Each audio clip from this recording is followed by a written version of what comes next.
जय हिंद। आप सभी का स्वागत है आपके अपने YouTube चैनल बिनौटी टीचिंग सेंटर में। तो आज हम लोग उपस्थित है अपने रसायन विज्ञान के पहले क्लास में। Welcome to all guys in your chemistry classes. जी हाँ, जैसा कि मैंने कल आपको बताया था वीडियो में, कल मैंने पढ़ाया था। आवाज नहीं। कल मैंने आपको पढ़ाया था और बताया भी था कि व्हाट इज अ केमिस्ट्री, रसायन विज्ञान क्या होता है। उम्मीद है सबको समझ में आया भी होगा। तो सबसे पहले कि आपके लिए आज से आपका पहला जो क्लास है, क्लास 10th का सेमेस्टर 2025-26 का, उसकी शुरुआत आज से शुरू हो गई। जी हाँ, हम लोग आज पढ़ेंगे अपने चैप्टर का पहला अपने किताब का पहला चैप्टर, यानी जो हमारी केमिस्ट्री है वो, उसमें हम पहले यूनिट में पढ़ने वाले हैं। मैंने आपको बताया था जब सिलेबस पढ़ाया था कि कौन कौन सी यूनिट है जिसमें क्या क्या पढ़ना है। उसमें पहला जो चैप्टर है आपका चैप्टर 1 जो है वो, देखिए आपको दिखाई दे रहा होगा, रासायनिक अभिक्रियाएं एवं समीकरण। रासायनिक अभिक्रियाएं एवं समीकरण यानी केमिकल रिएक्शंस एंड इक्वेशन। देखिए आपको सामने दिखाई दे रहा है कि रासायनिक अभिक्रियाएं एवं समीकरण। इंग्लिश में सीबीएसई वाले जो हैं और बीएसईबी वाले हैं, ये वीडियो दोनों के लिए है क्योंकि दोनों को इसके बारे में पढ़ना है। तो चलिए, आपका जो पहला जो चैप्टर है रसायन विज्ञान का, मैंने कल रसायन विज्ञान के बारे में बताया था और आज पहले चैप्टर की चर्चा करेंगे, रासायनिक अभिक्रियाएं एवं समीकरण। तो सबसे पहले हम जानेंगे कि रासायनिक अभिक्रिया होती क्या है। जब रासायनिक अभिक्रिया की बात करें, जो हमारा रासायनिक अभिक्रिया जैसे समझते हैं, ए और बी मिलके आपस में जब मिलते हैं ए बी बनाते हैं।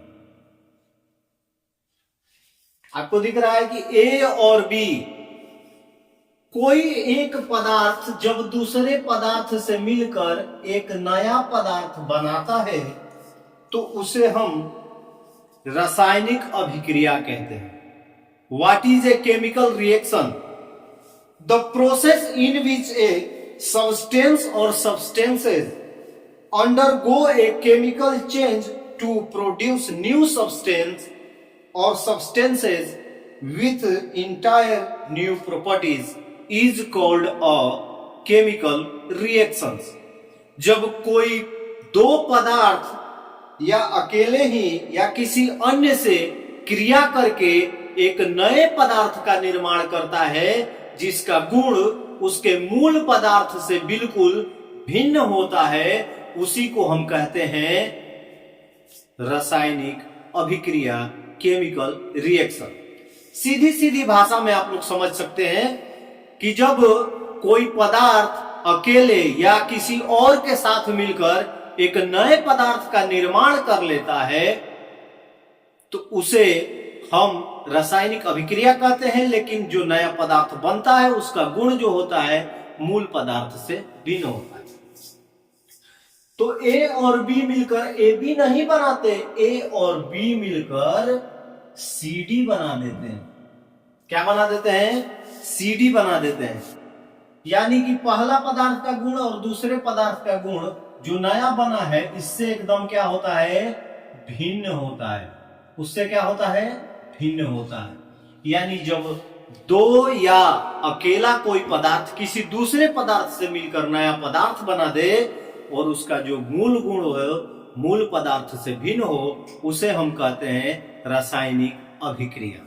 ठीक है, ये आपके दिमाग में समझ में आना चाहिए।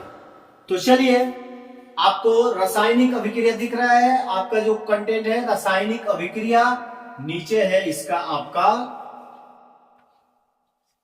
डेफिनेशन जो है इसको नोट कर लीजिए। इसके बाद चलते हैं आगे।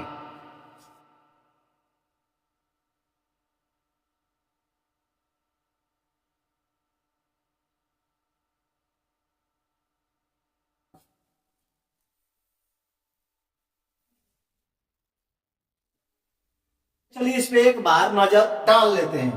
देखिए कि जब कोई पदार्थ अकेले ही या किसी अन्य से क्रिया करके भिन्न गुण वाले एक और अधिक नए पदार्थों का निर्माण करता है, तब वह प्रक्रिया रासायनिक अभिक्रिया कहलाती है।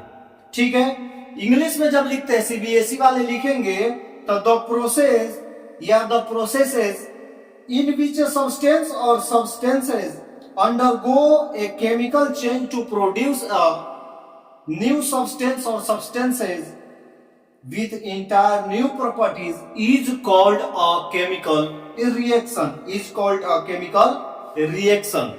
जिसमें आपको एक दिया हुआ है एग्जाम्पल, मैं फिर से उसे नीचे समझाता हूं। H2 प्लस Cl2 बनाता है 2HCl। तो आप कहेंगे कि मैंने बताया कि A plus B equal to A B नहीं CD, तो उनके गुण CD की तरह क्या करेंगे, बिहेव करेंगे। H2 हाइड्रोजन है, क्या है, गैस है, और ये भी क्या है, गैस है, लेकिन हाइड्रोक्लोरिक अम्ल क्या बनाता है, ये लिक्विड है बाबू।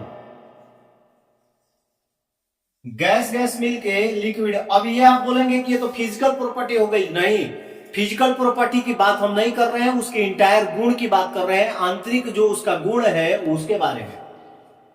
हाइड्रोजन गैस है, हल्का गैस है, क्लोरीन जो है रंग उड़ा देने वाली ये गैस है, लेकिन हाइड्रोक्लोरिक अम्ल जो है ये एसिड है।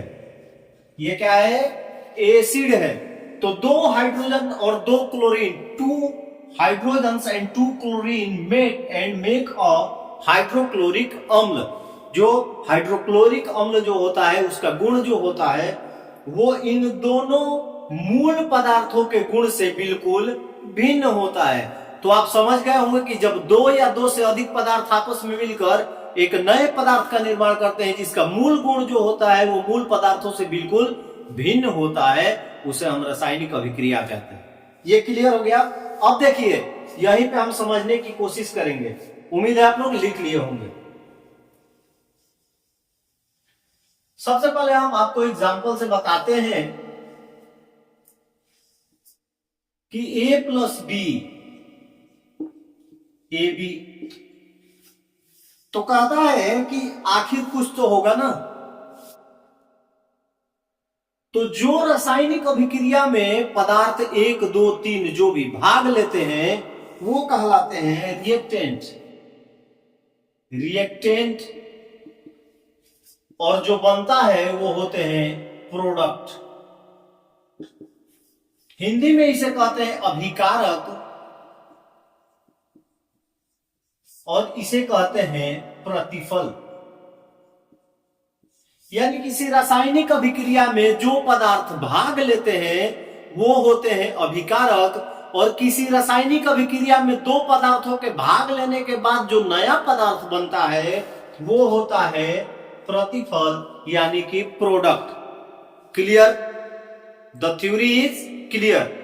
यानी कोई रासायनिक अभिक्रिया कब होगी, जब दो पदार्थ आपस में मिलकर एक नया पदार्थ बनाता है, तो उनको क्या कहेंगे, जो आपस में दो पदार्थ मिलते हैं वो होते हैं अभिकारक यानी रिएक्टेंट, और जो नया पदार्थ बनता है वो होता है प्रोडक्ट यानी कि प्रतिफल। उम्मीद है समझ में आ गया होगा। तो चलिए अब अभिकारक भी नोट कर लेते हैं और उसके बाद प्रतिफल भी नोट कर लेंगे। अब देखिए आपको दिख रहा होगा अभिकारक यानी कि रिएक्टेंट। वैसे पदार्थ रासायनिक अभिक्रिया में भाग लेकर नए पदार्थ बनाते हैं, उन्हें अभिकारक कहा जाता है। The substance which participate in a chemical reaction are reactants. जो रासायनिक अभिक्रिया में भाग लेते हैं और भाग लेकर नया पदार्थ जो बना देते हैं उसी को हम क्या कहते हैं, अभिकारक कहते हैं। ठीक है, क्लियर। दूसरा जो हमारा आएगा वो आएगा प्रतिफल यानी कि प्रोडक्ट। आपको दिखाई दे रहा होगा अभिकारक। अभिकारक को नोट कर लीजिए फटाफट। चलिए प्रतिफल की बात करते हैं। प्रतिफल जो हमारा होता है प्रोडक्ट, रासायनिक अभिक्रिया के फलस्वरूप नए पदार्थों को प्रतिफल कहा जाता है। New substances which are formed in the chemical reaction between the reaction between reaction, यानी जब अभिकारकों के बीच में जो क्रिया होती है उसके फलस्वरूप जो पदार्थ बनता है उसे कहते हैं प्रोडक्ट, प्रतिफल। तो ये रहा आपका रासायनिक अभिक्रिया, अभिकारक एवं प्रतिफल, आपके पहले दिन के 3 टॉपिक। उम्मीद है आप लोगों को अच्छी तरह से समझ में आ गया हो। तो चलिए इसको नोट कर लीजिए, कल फिर मिलेंगे अगले वीडियो में। तब तक के लिए आप सभी को जय हिंद। पहली बार जो इस वीडियो को देख रहे हैं हमारे चैनल को सब्सक्राइब कीजिए और फेसबुक पर पेज जो हमारा बिलोटी टीचिंग सेंटर उसको फॉलो करना ना भूलें। कल मिलेंगे एक नए वीडियो में।